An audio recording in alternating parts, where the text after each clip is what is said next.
The member for Nepean Carlton, and before we carry on, I'll just remind members again, we're not supposed to use names.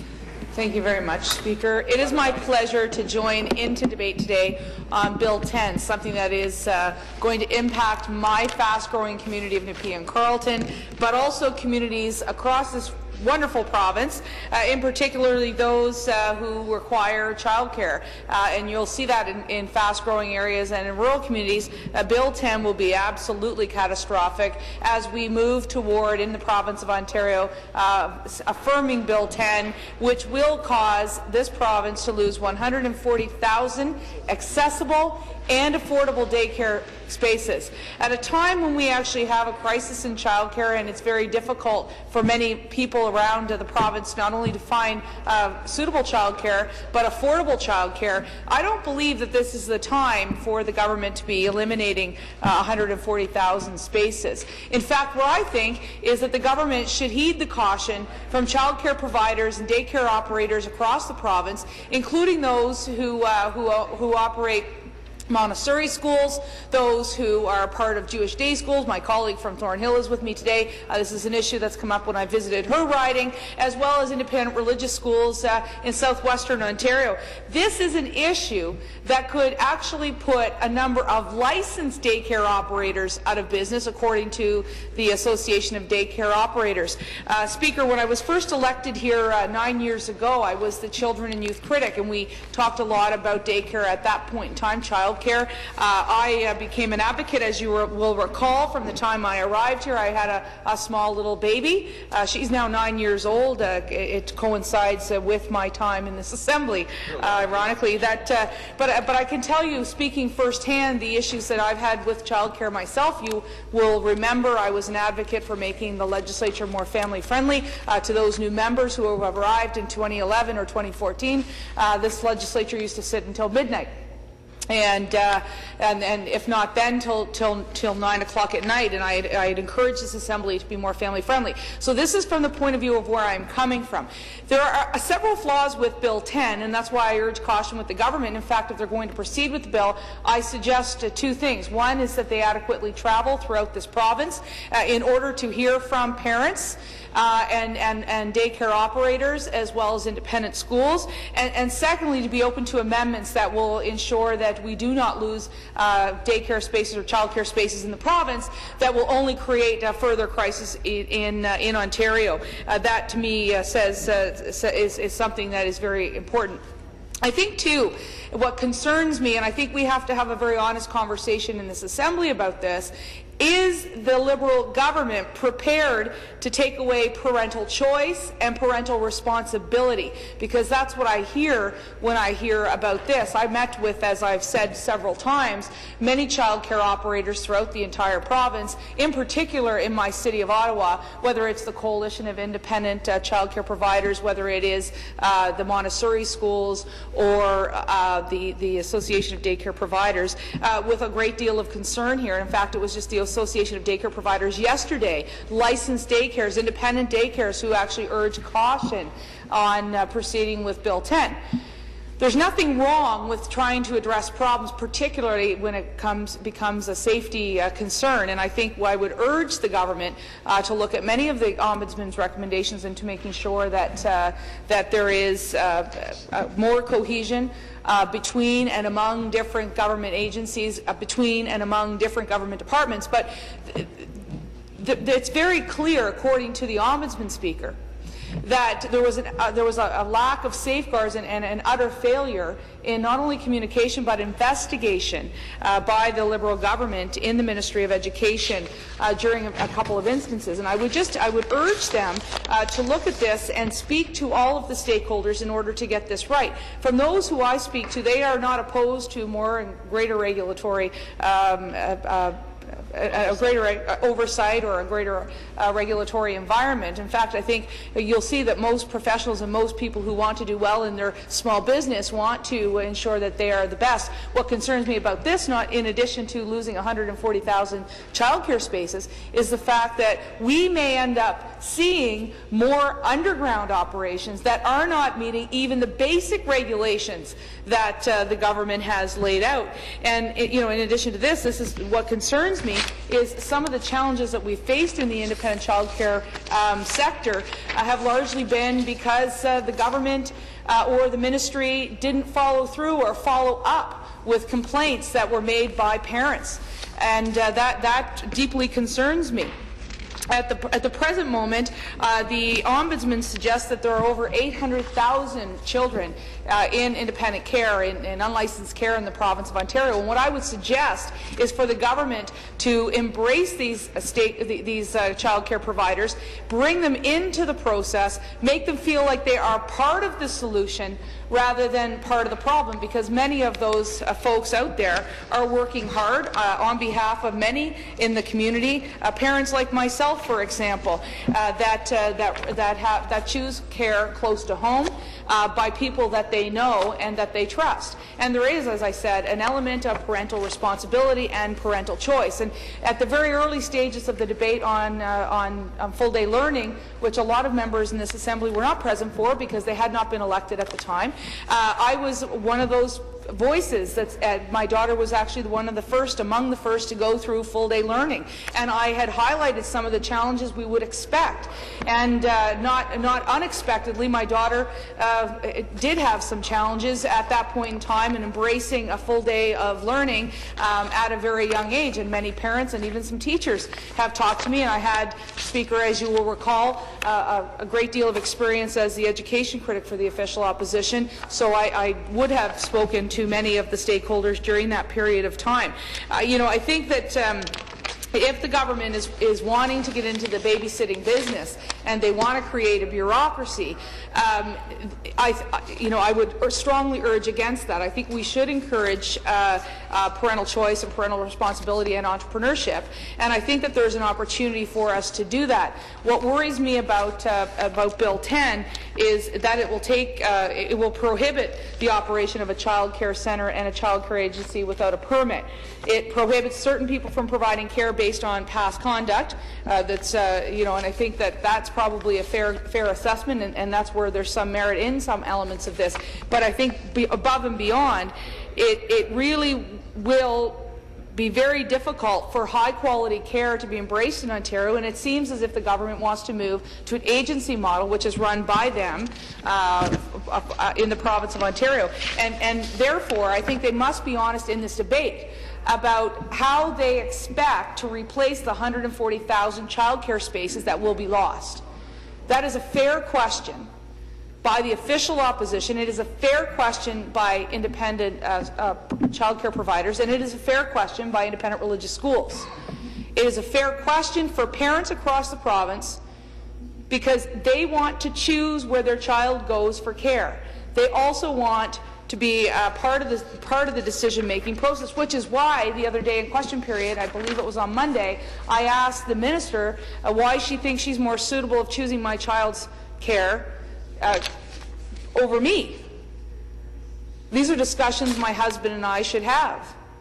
In fact, regardless of what people's situation is, family situation at home is, the parent or the person responsible for a child should have a part of that decision making. I don't think that's unreasonable, Speaker, and in fact I think you would probably agree with me that you should have a hand in raising your child. That's not the government's job. But parents should be responsible. They should have choice. And I remember recently visiting Cambridge with a friend of mine, Barbara Bierman. This was a big issue for her. I mentioned to you I'd recently been in Thornhill with my colleague from Thornhill, and I spoke with some rabbis there who spoke to me about this. I know tomorrow I'll be back in Ottawa and speaking to some independent child care operators. And coincidentally, Speaker, I have a Montessori beside my constituency office, and I've spoken with them as well in the past. So this is not even a new issue. I think it's been widely recognized that the government was going to pursue this type of legislation to prohibit independent child care across the province, whether it was unlicensed or licensed. And the government likes to talk about everything being illegal, but at the end of the day, if there are complaints and the government is ignoring them, whether something is licensed or not is a moot point, because the government isn't following through on what their fundamental responsibilities are. And the Ombudsman himself said just yesterday on the 22nd that the ministry failed in its obligations. And in fact, I'll just talk a little bit about his. He said there are some 823 children of school age in unlicensed daycares across the province. As lax as the rules are for unlicensed daycares, they were barely being enforced by a bureaucracy that shied away from inspections and investigations and preferred to use soft tools of encouragement instead. Said further, isn't just about an old law that doesn't work, it's about a government that has put kids at risk through years of bad administration and neglect. Those are words from the Ombudsman. He is the one who suggested that the failures of the past, and the reason we need to bring in greater safeguards, are a result of failure. So you're now asking this Liberal government to take on more responsibility for the care of our children while eliminating 140,000 childcare spaces. Yet for the past decade, according to the Ombudsman, it's about a government that has put kids at risk through years of bad administration and neglect, in the words of the Ombudsman. So the enforcement unit is how the ministry is trying to deal with its enforcement inspection issues, but this is where the problems were in the beginning. So we're now to trust the unit that has failed. And the Ombudsman is not recommending that all daycares be licensed either, Speaker. He does not want complete licensing, but he has suggested that we need a central registry for unlicensed daycares and to enhance and toughen up the standards. In fact, I would say that anybody that has an unlicensed daycare that is actually serious about operating a child care facility in their home, or any Jewish day school, or a Christian, or whatever religious school, or any more Montessori, would welcome tougher standards. Who among us disagrees with keeping our children safe? Who among us disagrees with parental choice? Who among us disagrees with having responsibility for parents and child care operators? None of us do. But I'll tell you something, Speaker, this bill will take away parental responsibility. It will take away parental choice. And in doing so, it will also eliminate 140,000 child care spaces that are accessible and affordable in communities across this province, but in particular in rural and suburban communities, particularly in those fast-growing areas where you see a lot of mothers open up child care spots in their community. And I know too, for example, Karen Frum is a friend of mine. She had operated in-home child care. She's one of the most caring and compassionate people I know. Kim Sheldrick is another person who operated an in-home child care facility in a rural area, an underserviced area. She's probably one of the greatest community volunteers I've ever met. But under this legislation, the government presumes that these two fine, upstanding citizens, one of whom is running for council in the City of Ottawa, is unworthy to not only look after their own children, but others. And in doing so also takes away choice of people like me, mothers and fathers of children under the age of 12 who may want their child to be cared for by their grandmother, or by the next door neighbor who's been volunteering at a school that their child goes to for the past 40 years. That happens to be my direct example, Speaker, and my contribution in this debate, because that's what I chose. That's what my husband and I chose, because that's what works for our family. They're also suggesting here that if a neighbor, like Kim Sheldrick, wants to open her home, that shouldn't happen. I disagree fundamentally with that, Speaker. I believe in parental choice, I believe in parental responsibility, and I think there needs to be more of that. And that is why I've stood throughout my career in this Assembly for those basic principles of parental responsibility and parental choice. In fact, if you look back, Speaker, in 2006, in January of 2006, during that really long campaign period for the federal election, it was just before I was elected, John Baird at the time was running for the Harper Conservatives, and we went to I hosted a press conference for then Leader of the Official Opposition, Stephen Harper, who was a Conservative candidate to be Prime Minister, wasn't quite there yet, and we went to my daughter's gymboree, and Mr. Harper talked about the universal child care benefit, the $100 a month. And that allowed parents like me to talk about parental choice and where we wanted to send our children for our own child care. And I used that money to put my daughter there. In fact, if you come to my office, Speaker, there are 3 pictures, one of which is endorsed by Sheila Copps, talking about that program, with Stephen Harper holding my little daughter, Victoria, who was just less than a year old. And a few months later, I was elected to this place, and the full-day kindergarten debate emerged. And I have been very consistent on this, Speaker, because I believe, as a parent, I should have the right to where my child goes for care. At the same time, as a parent, I have a responsibility to ensure that my daughter is placed in quality and suitable care. But the government of the day, and bless them, I think they come from the right place. A lot of the values that I share, or I share with every member here. We all value, for example, our Constitution. We all want a safe environment. But there are places where we do differ. They think they, as government, should do everything for everyone, regardless of what the cost is. On the other hand, as progressive Conservatives, we believe in an element of self-reliance. We believe in safe streets and strong families. We believe that, as progressive Conservatives, we should ensure parents have choice, but they also have to be responsible for their actions. Everyone should be responsible for their actions, but they, as Liberals, want to take that responsibility away. They, as Liberals, want to have that responsibility. They want to make our choices for us. That's their prerogative. They're entitled to have that as their belief system. They're entitled to have that as their core and fundamental value. I just don't agree with it.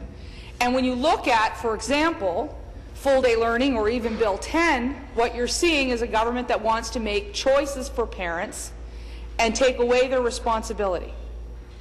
And in so doing, they will eliminate 140,000 child care spaces, making it tougher for people in rural communities and in suburban communities to get accessible care and affordable care. As my colleague from Thornhill points out, if your child is at a child care center or independent school close to your home and they can go there, it's better for the child because they're in their own community. They're spending less time in the car. There's less gridlock for mom and dad driving all over the place. These are arguments from another member of this Assembly.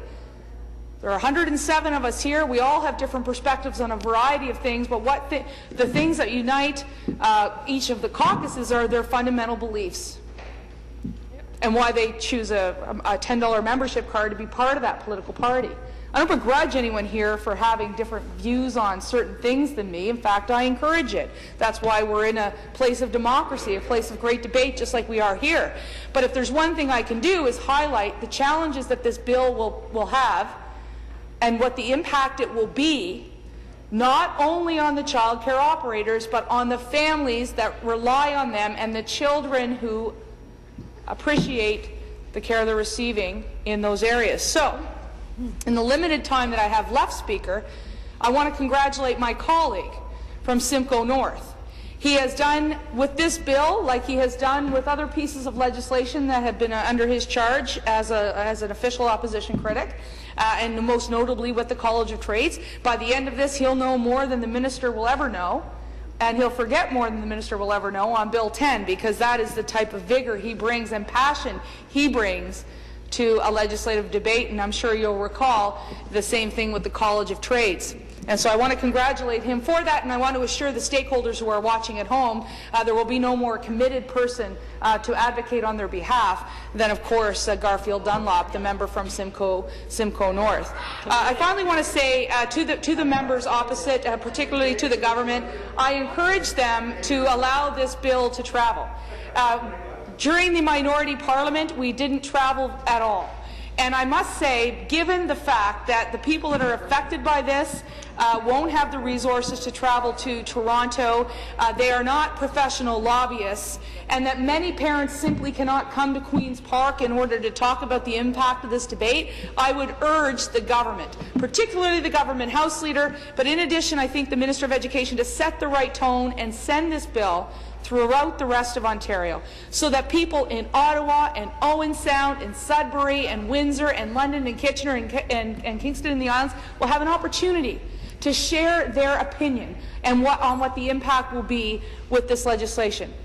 And I believe, Speaker, that if they do that, they will send the right message to parents as well. So I look forward to engaging in this debate, and I look forward to defending the people who feel they need to be defended against this Liberal government's Bill 10. Thank you very much. I've enjoyed my debate.